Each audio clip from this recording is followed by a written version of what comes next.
मुंगी बघितली? मुंगी मुंगी मुंगी मुंगी केवढीशी, तिचं डोकं केवढंस, डोक्यातला मेंदू केवढासा, तरी पण त्या मुंगीला बरोबर कळतं कुठल्या गावातल्या कितव्या आळीतल्या कितव्या घरातल्या कितव्या खोलीतल्या कितव्या कपाटावरच्या कितव्या फळीवर किती नंबरचा साखरेचा डबा आहे. सांगावं लागत नाही, रस्ता दाखवावा लागत नाही. मुंगी कणभरच असते पण मनभर साखर फस्त करते.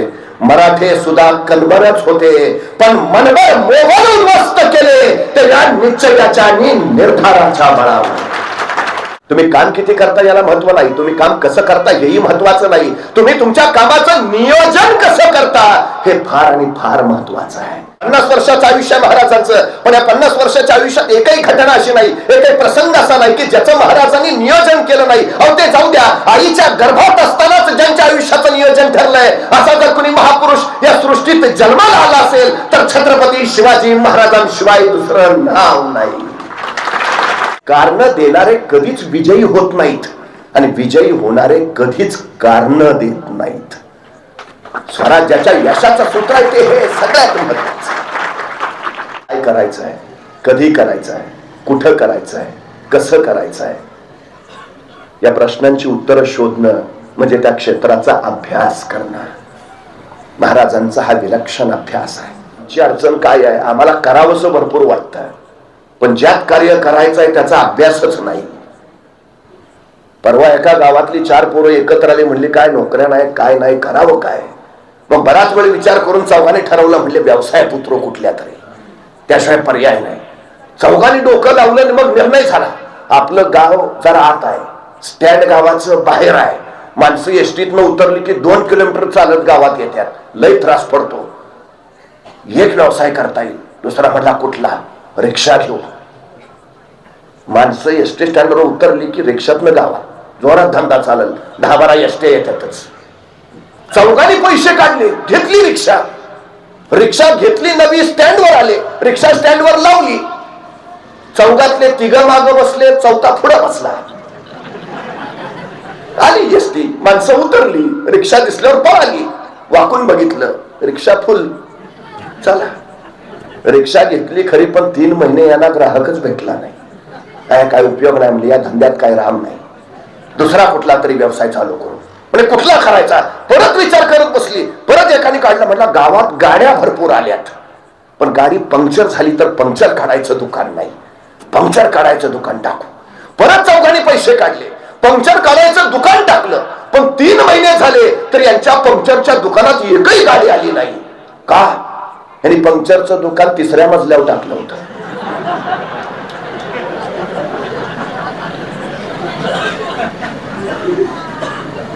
काय करायचं आहे, कधी करायचं आहे, कुठं करायचं आहे, कसं करायचं आहे, या प्रश्नांची उत्तरं शोधणं म्हणजे त्या क्षेत्राचा अभ्यास करणं. महाराजांचा हा विलक्षण अभ्यास आहे. विलक्षण. का महाराज यशस्वी झाले? तुम्ही काम किती करता याला महत्व नाही, तुम्ही काम कसं करता हेही महत्वाचं नाही, तुम्ही तुमच्या कामाचं नियोजन कसं करता हे फार आणि फार महत्वाचं आहे. 50 वर्षाचं आयुष्य महाराजांचं, पण या 50 वर्षाच्या आयुष्यात एकही घटना अशी नाही, एकही प्रसंग असा नाही की ज्याचं महाराजांनी नियोजन केलं नाही. अहो ते जाऊ द्या, आईच्या गर्भात असतानाच ज्यांच्या आयुष्याचं नियोजन ठरलंय असा जर कुणी महापुरुष या सृष्टीत जन्माला आला असेल तर छत्रपती शिवाजी महाराजांशिवाय दुसरं नाव नाही. जन्माला यायच्या आधीच ठरलंय का जन्माला यायचं आहे, जन्माला यायच्या आधीच ठरलंय जन्माला येऊन काय करायचं आहे. 50 वर्ष एकही घटना नाही महाराजांच्या आयुष्यात ज्याचं महाराजांनी नियोजन केलं नाही. महाराजांच्या आयुष्यात एक आणि एकमेव घटना ज्याचं महाराजांनी नियोजन केलं नव्हतं ती म्हणजे महाराजांचा मृत्यू. फक्त त्याचंच नियोजन नव्हतं. भान राखून योजना आखाव्यात आणि बेभान होऊन ते अंमलात आणाव्यात, हे महाराजांच्या यशाचं सूत्र. पण नियोजन कधी करता येतं? अभ्यास असेल तर. पुण्याला जायचं आहे, नियोजन करायचं आहे, ध्येय आधी ठरलेलं पाहिजे. कुठं जायचं आहे? पुणे. आमची अडचण अशी आहे की माणसं दिवसभर स्टँडवर उभा असतात, संध्याकाळी एखादा विचारतो दिवसभर स्टँडवर दिसतोय, कुठं गेला नाहीस का? गाड्या आल्या गेल्या, इथंच उभा आहेस. तर मला जायचं होतं मला, पण कुठं जायचंय तीच माहित नाही. असंख्य गाड्या येतात, असंख्य संधी येतात जातात, आम्ही आहे तिथंच उभा असतो कारण कुठं जायचंय हे माहिती नसतं. अबे करेन रोह्याच्या कार्यालयातल्या शिवाजी महाराजांच्या या माणसाला दुसरा प्रश्न विचारला, तुमच्या महाराजांचं स्वप्न काय आहे, तुमच्या महाराजांचं ध्येय काय आहे, तुमच्या महाराजांची महत्वाकांक्षा काय आहे? आणि रोह्याच्या कार्यालयातला महाराजांचा माणूस सांगतोय, आमच्या महाराजांचं स्वप्न, आमच्या महाराजांचं ध्येय, आमच्या महाराजांची महत्वाकांक्षा सिंधू नदीपासून बंगालच्या उपसागरापर्यंत, अहद पंजाबर पासून तहद पेशावर पर्यंत अखंड साम्राज्य उभा करायचं आणि या साम्राज्यावर भगवा डौलानं फडकावर ठेवायचा, हे माझ्या राजांचं स्वप्न आहे. काय स्वप्न आहे? सिंधू नदीपासून बंगालच्या उपसागरापर्यंत अखंड साम्राज्य उभा करायचं. ही सगळी महाराजांच्या आयुष्य नावाच्या प्रवासाची वाटचाल चालली ती त्या ध्येयापर्यंत. पण हे ध्येय फक्त महाराजांचं नाही, हे ध्येय सांगतोय कोण? रोह्याच्या कार्यालयातला महाराजांचा शेवटचा माणूस. म्हणजे महाराजांपासून महाराजांच्या शेवटच्या माणसाचं सुद्धा हे स्वप्न झालंय, आम्हाला काय करायचं आहे. अशा ध्येयनिष्ठेने ज्यावेळी सगळी संघटित होऊन एकत्र येतात तेव्हा इतिहास घडतो. महाराजांनी तो इतिहास इथं घडवलाय. हे सगळ्यात मोठं वैशिष्ट्य आहे. सगळ्यात मोठं काय होतं महाराजांकडं? हे सगळं विशाल विश्व उभा करताना संपत्ती होती, साधनं होती, सैन्य होतं, काय होत? काही नव्हतं. शून्यातून विश्व उभा करणारे राजे, असं मी महाराजांचं वर्णन करतो ते एवढ्यासाठी. हाताशी काही नाही तरी महाराजांनी राज्य उभा केलं. आणि आमच्याकडे सगळं रेडीमेड तयार आहे, तरी आमच्या हातनं काय होत नाही. नाहीतर एखाद्याला ढाल द्यावी, तलवार द्यावी, एवढंच काय त्याला घोड्यावर नेऊन बसवावा, त्याच्या पुढे जाऊन त्याला रणांगणात नेऊन सोडावा आणि मग म्हणावं, लेका आता तरी लढ, तरी पट्ट्या निवांतच. आणि लढकी तो लढू कसा? एक हातात ढाल आहे, दुसऱ्या हातात तलवार आहे, दोन्ही हात एंगेज आहेत, लढणार कसा? आरमन निदान पळून तरी जा, पळून तरी कसा? घोड्यावर बसलोय दिसत नाही का? जो बाजूने अडचण आहे. मुंगी बघितली? मुंगी मुंगी मुंगी मुंगी केवढीशी, तिचं डोकं केवढंस, डोक्यातला मेंदू केवढासा, तरी पण त्या मुंगीला बरोबर कळतं कुठल्या गावातल्या कितव्या आळीतल्या, कितव्या घरातल्या, कितव्या खोलीतल्या, कितव्या कपाटावरच्या, कितव्या फळीवर किती नंबरचा साखरेचा डबा आहे. सांगावं लागत नाही, रस्ता दाखवावा लागत नाही. मुंगी कणभरच असते, पण मनभर साखर फस्त करते. मराठे सुद्धा कणभरच होते, पण मनभर मोबाईल उद्ध्वस्त केले ते या निश्चयाच्या आणि निर्धाराच्या बळावर. मुंगीचं ध्येय ठरलंय साखर, महाराजांचं ध्येय ठरलंय स्वराज. मनभर आहोत की कणभर याचा फरक पडत नाही. उन्हात फक्त जिद्द हवी, निर्धार हवा आणि निश्चय हवा, बस. आमच्या पोरांना एकदा हे कधीतरी सांगा, सगळेच गुण सगळ्यांच्यात कधीच नसतात, पण प्रत्येकात काही ना काही अलौकिक गुण असतो. आपल्यात काय आहे त्याचा शोध घ्या, त्याचा विकास करा. माणसं जे नाही त्यासाठी रडत बसतात आणि जे आहे त्याच्याकडे दुर्लक्ष करत राहतात. महाराजांनी माणसं मिळवली. महाराजांना माहिती आहे कणभर सोनं मिळवायचं तर मनभर माती बाजूला सारावी लागते. असंख्य माणसातून महाराजांनी हिरे वेचलेत, ते घडवलेत, त्यांना पैलू पाडलेत आणि मग ही माणसं नॅशनल कॅरेक्टर्स झालीत. कोण आहेत ही माणसं? 13, 14, 15, 16 वर्षाची पोरं ठोरं महाराज गोळा करायचे, दूरवर एखाद्या जंगलात जायचे, जंगलातल्या दाट झाडी त्या पोरांना तलवारबाजीचं युद्धाचं शिक्षण प्रशिक्षण द्यायचे, पण कुणाला नकळत, कुणाला कळणार नाही अशा बेतानं. आणि आपल्या जंगलात आत काय चाललंय ते बाहेर कोणाला कळू नये म्हणून शिवबाराजांनी जंगलाच्या बाहेरच्या झाडावर एक पुण्या उभा केलेला असायचा. त्याला सांगितलेलं असायचं, कुण्या अनोळखी माणूस येताना दिसला की तू नुसता खुन्याचा आवाज कर. तुझा खुन्याचा आवाज ऐकला की मी तलवारी शमशीर लपवून ठेवतो आणि विट्टीदांडूचा खेळ चालू करतो, म्हणजे कुणाला कळणार नाही आपलं आत काय चाललंय ते. त्या दिवशी शिवबाराजांचा खेळ रंगात आला होता. आपल्या सोबत त्यांना तलवारबाजीचं युद्धाचं शिक्षण प्रशिक्षण दिलं जात होतं. त्यावेळी जंगलाच्या बाहेरच्या झाडावर एक खुनेचं पोरग टेहळणी करत बसलं होतं. त्यावेळी त्याला दिसलं एक 15-16 वर्षाचं रांगडा पोरग येताना. तसं खुनेचा पोर थरारलं, नीट निरकून बघितलं, येणारा पोर अनोळखी वाटलं. तसं बसल्या जागेवरून त्यांनी हुबेहूब मोराचा आवाज काढला. मोराचा आवाज म्हणजे खून शिवबाराजांना कळवायची. कुणी अनोळखी येत आहे सावधरा. शिवबाराजांनी मोराचा आवाज ऐकला, आपल्या सोबत्यांना सांगितलं, अरे तलवारी शमशीर लपवून ठेवा, विट्टीदंडूचा खेळ चालू करा. कुणी अनोळखी येत आहे. पोरांनी तलवारी लपवल्या, विट्टीदंडूचा खेळ चालू झाला. तोपर्यंत जंगलाच्या बाहेरच्या झाडावरचं ते खुनेचं पोरग टप्प दिशेखाली पडलं होतं. 15-16 वर्षाच्या त्या रांगड्या पोरापुढे उभा राहिलं होतं आणि त्याला दमात घेऊन विचारत होतं, कोण र तू? आणि ते 13-14 वर्षाचं रांगड पोरग सांगत होत, रामोशाचा बहिर्जीजी काय काम काढलं सर? काही नाही जी, राजांना भेटायचं होतं. का र? बोलू की राजांना, मग सांगतो. ते पोर म्हणला तू तमहताच, मी राजासनी सांगाव देऊन येतो. खुण्याचा पोर गात गेलं, राजाला सांगू लागलं, राज कुणी रामोशाचा बहिर्जी आलायची. राजा म्हणले दे पाठवू ना. बहिर्जी आत आला, राजाला पुढे उभा राहिला. राजाने विचारलं काय काम काढलंस रे? तसा बहिर्जी म्हणाला, राज आम्हाला मी तुमच्या खेळात घ्या की सामील करून. राजाने विचारलं काय येतं तुला? सगळं येतं जी, कसला बी आवाज करतो, कुणाची बी नक्कल करतो. राजा वेषांतर तर असा करतो की तुम्ही बी ओळखायचा नाही. राजाला पटलं वाटलं माणूस कामाचा, असं असं असं चल या आत्तापासूनच आमच्या खेळात ये. तसा बहिर्जी घुटमळला, म्हटला राज उद्यापासून येतो की जी. कार नाही, बापाला सांगावं दिला असता राज, बापाला सांगून उद्यापासून येतो की जी. राजे म्हणले ठीक आहे, ये उद्यापासून जा. बहिर्जी जायला वळाला, 5-6 पावलं गेला.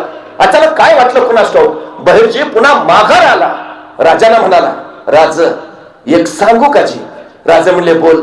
नाही, कुण्या अनोळखी माणूस आला तर तुम्हाला कळावं म्हणून तुम्ही झाडावर जो पोऱ्या उभा केलाय त्याला सांगा ह्या दिवसात मोर वरडत नाही. ते नाही, कुणी जाणता माणूस यायचा आणि मोराचा आवाज ऐकायचा. तो विचार करायचा या दिवसात जर मोर ओरडतच नाही तर आवाज आला कुठनं? ऐकत गवसून जाल राजा. राजाने माणसं गोळा केली. त्याशी दऱ्याखोऱ्यातली गिरकंदरातली अचूक ज्ञान सूक्ष्म निरीक्षण असलेली हाच बहिर्जी पुढे राजांचा गुप्तहेर प्रमुख झाला. रवींद्रनाथ टागोर एका ठिकाणी असं म्हणतात की हा देश मुळातच विविध जातींचा, नाना पंथांचा, अनेक धर्मांचा, ह्या साऱ्यांना एकत्र आणणं कठीण. ते एकत्र जरी आले तरी त्यांच्यात एकसंगता निर्माण करणं कठीण. आणि ते जरी एकसंग झाले तरी त्यांच्यात राष्ट्रीयत्व निर्माण करणं हे आणखी महाकठीण. पण हे विलक्षण महाकठीण कार्य छत्रपती शिवाजी महाराजांनी स्वराज्याच्या रूपानं इथं प्रत्यक्षात आणून दाखवलं. 18 पगड जातीचं साऱ्यांचं स्वराज्य महाराजांनी निर्माण केलं. या साऱ्याच्या बळावरच तर महाराजांनी 6 जून 1674 रायगडावर 32 मनाचं स्वर्ण सिंहासन उभा केलं.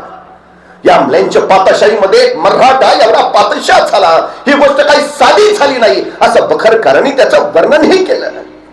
महाराष्ट्र हे पहिलं लोकशाही राष्ट्र म्हणून घोषित झालं. शेतकऱ्यांचं, कष्टकऱ्यांचं, कामकऱ्यांचं राज्य अस्तित्वात आलं. पण महाराजांचा हा राज्याभिषेक होऊ नये यासाठी औरंगजेब जंग पछाडत होता. महाराजांचा राज्याभिषेक त्याला होऊच द्यायचा नव्हता. त्याला राहून आश्चर्य वाटत होत. 1665 9 वर्ष आधी मिर्झा राजे जयसिंह बरोबर महाराजांचा तह झाला. महाराजांकडे 40 किल्ले पैकी 23 किल्ले त्यांनी मुघलांना तहात देऊन टाकले. उरले फक्त 17 छोटे मोठे.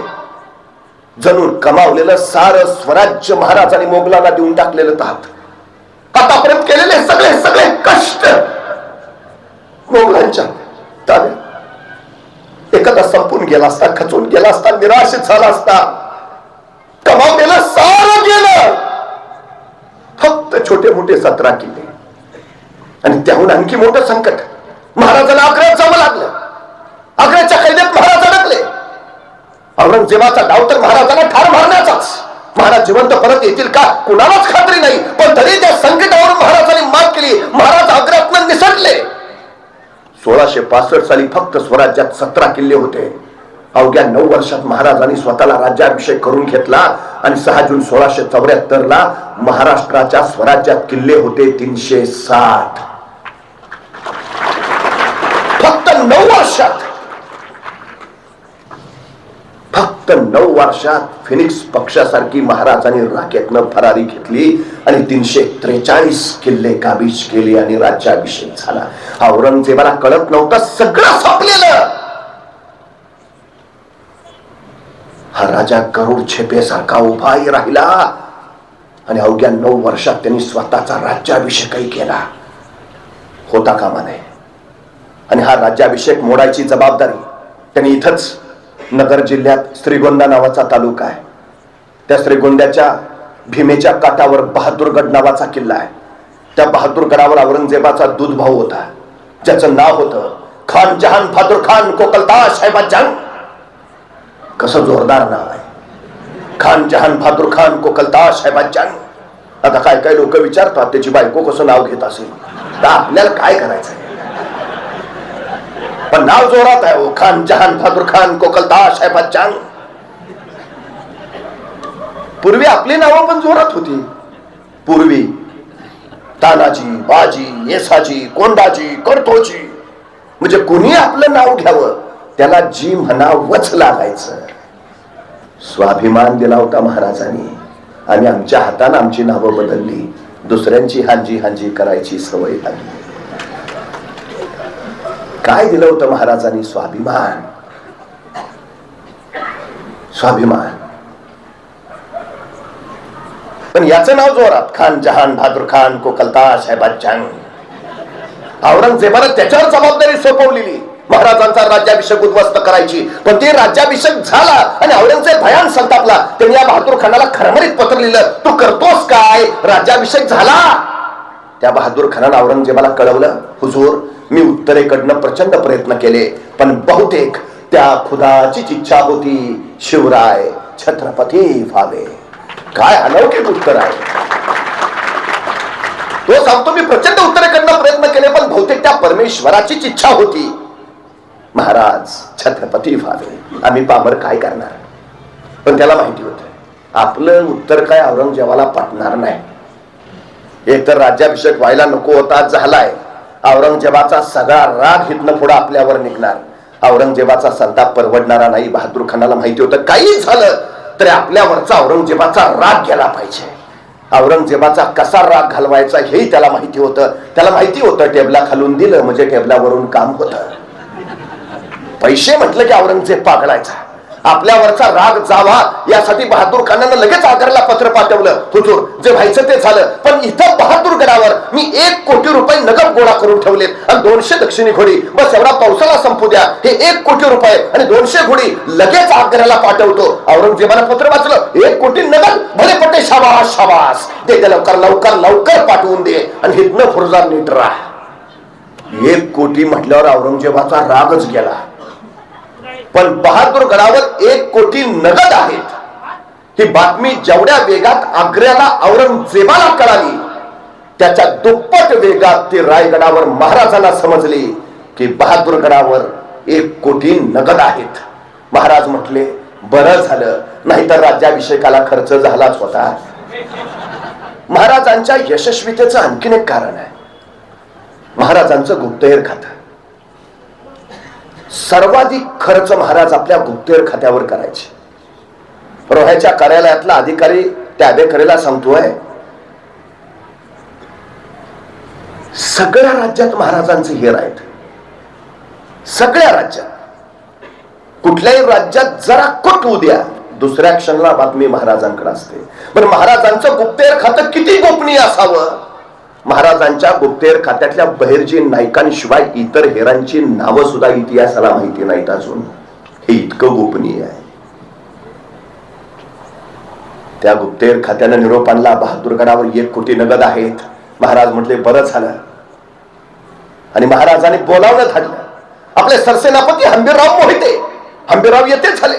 जी महाराज, हंबीरराव बहादूरगडावर 1 कोटी नगद आहेत. आणतो. काय संवाद आहे बघा. महाराज म्हणाले हंबीरराव बहादूरगडावर 1 कोटी नगद आहेत. आणतो. कारण देणं प्रकारच नाही. हंबीरराव असं नाही म्हणले, नाही महाराज बरोबर आहे तुमचं, पण जरा दिवस पावसाळ्याचे आहेत, मला सर्दीची अलर्जी आहे, हो द्या एवढा पावसाळा, बघू ना परत.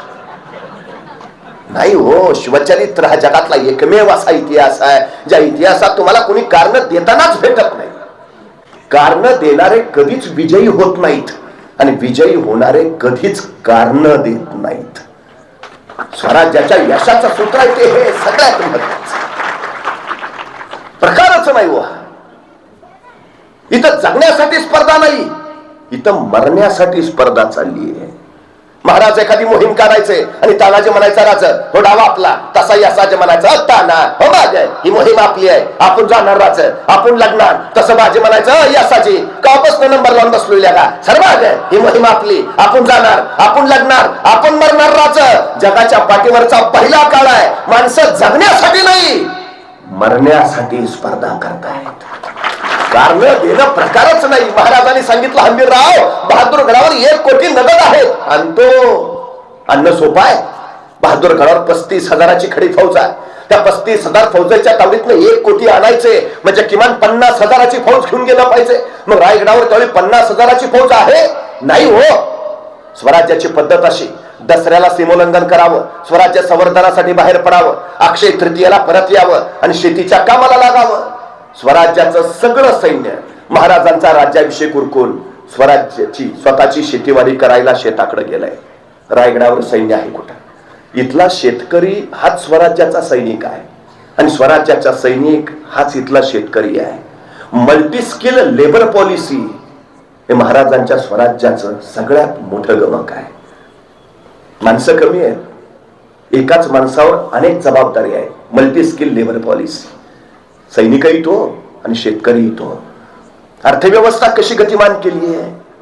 पूर्वी बरं होतं, आमच्याकडे 100 एकर जमीन होती, मग 4 वाटे झाले, त्यांची 12 पोरं, परत 12 वाटे झाले, आता 1.25 एकर आलंय. महाराजांनी तसं नाही केलं. एक मुलगा शेती करत असेल तर दुसरा सैन्यात होता, तोही दसऱ्यानंतर स्वराज्यासाठी मुलुकगिरीला जायचा. त्यामुळे सैनिकाचा पगार घरी येत होता. दुष्काळ पडला, अतिवृष्टी झाली, अडचण होत नव्हती. पर्याय तयार करून ठेवलेले महाराजांनी. हे महाराजांच्या स्वराज्याचं वैशिष्ट्य आहे. 0 दरानं शेतकऱ्यांना कर्ज देणारा पहिला राजा आहे छत्रपती शिवाजी महाराज. अहो दुष्काळ किती भयान पडलाय त्यावेळी. सुलतानी कोसळलीच आहे, आसमानी सुद्धा ढासळली. इतका दुष्काळ की भुकेपोटी बापाची नजर मेल्या जनावराच्या प्रेतावर पडू लागली आणि पोटासाठी बापाची नजर पोराच्या मांसावर जाऊ लागली. इतकी भयान अवस्था. पण इतकी भयान असताना सुद्धा छत्रपती शिवाजी महाराजांच्या काळात महाराष्ट्रातल्या एकाही शेतकऱ्यानं आत्महत्या केली नाही. हे शिवशाहीचं यश आम्हाला मानावंच लागेल. महाराजांनी मातीत नाही मातीसाठी मरणारी माणसं उभा केली. हे वैशिष्ट्य. राज्याभिषेक झाला. पावसाळ्यात सगळं सैनिक शेतीवाडी करायला. मग रायगडावर सैन्य आहे कुठं? 35,000 फौजेच्या ताब्यातनं 1 कोटी आणायचे तर 50,000 सैन्य हवं. रायगडावर सैन्य आहे कुठं? आपल्याकडे दंगल झाली, आणीबाणी आली की राज्य राखीव दल येतं. राज्य राखीव दल ही संकल्पना सुद्धा शिवाजी महाराजांची. रायगडावर कायम 10,000ची रिझर्व्ह फोर्स असायची कायम. राज्याभिषेकाच्या वेळी महाराजांनी स्वराज्याची घटना बनवली आहे. आता मी छत्रपती आहे कसंच नाही, अजिबात नाही. घटना बनवली ज्याला आम्ही कानून जाप्ता म्हणतो. अष्टप्रधान मंडळ तयार केलं. अष्टप्रधान मंडळाचे 30 विभाग केले. 30 विभागात 600 कर्मचारी नेमले. त्यांचे नियम, नियमावली, कार्य, कर्तव्य सगळं ठरल्यानुसार अजिबात चूक चालत नव्हती. अहो अनाजी दत्तो चिटणीस एका शेतकऱ्याचे 2 आणे देणं बाकी ठेवलं. महाराजांना कळालं आणि संतापले महाराज. त्या गरीबाचे 2 आणे काय म्हणून बाकी ठेवलेत? एवढा कुसूर झाला तर स्वामी जीवेच मारेतील. अष्टप्रधान मंडळातला माणूस आहे, 2 आणे द्यायचं ठेवलं. महाराज सांगतायत स्वामी जीवेच मारेतील. काय विलक्षण प्रशासन असेल महाराजांचं. किती काळजी घेतली महाराजांनी रयतेची. का हंबीरराव म्हणताय तो कारण न देता चला आणतो. सिद्धीच्या वेड्यात महाराज अडकलेत. 65,000ची सिद्धीची बोट पन्हाळ्याला वेडा टाकून बसली आहे. 1 डिसेंबर 1659 महाराजांनी पन्हाळगड जिंकला आणि त्याच्यानंतर काही दिवसात त्या पन्हाळ्याच्या पायथ्याच्या गावातली तरणीबाण पोरं स्वराज्यात दाखल झाली. त्यातच एक जण होता पन्हाळ्याच्या पायथ्याच्या नेबापूर गावचा शिवा काशीद. नाव राजांचं दिसायचंय हुबहू राजांसारखा. 6 महिने झालं वेडा उठेना. राजांच्या लक्षात आलं शक्तीपेक्षा युक्तीचा वापर केला पाहिजे आणि त्या दिवशी राजांनी बोलावणं धाडलं नुकत्याच स्वराज्यात आलेल्या हुबहू आपल्यासारख्या दिसणाऱ्या या शिवा काशीदला. राजाने विचारलं, शिवा आमचं रूप घेतोस? हे शिवा सिद्धीच्या भेटीला जातोस? होय रे शिवा. मरायला तयार होतोस. शिवा म्हणला होतो, झाला गेला. 6 महिन्याची ओळख आहे फक्त महाराजांनी शिवा काशीत, 6 महिन्याची. या 6 महिन्याच्या ओळखीत असं काय पेरलं असेल महाराजांनी या शिवा काशीच्या उरात की शिवा काशीत मरायला तयार व्हावे? काय त्याच पावसाळ्यात वादळी खेर रात्री महाराज बाजी प्रभू फुलाची प्रभूंनी बांदल सेना घेऊन पन्हाळ्याच्या पश्चिमेकडनं निघाले. 21 तासाचा अखंड प्रवास करून मसाईच्या पठारावर पोहोचले आणि त्या वेळी चाहूल लागली सिद्धीची फौज पाठलागावर आहे. बाजी प्रभू महाराजांना म्हणाले, राजा निमे लोक घेऊन आपण पुन्हा निघा, आम्ही निमे लोक झुंजितो.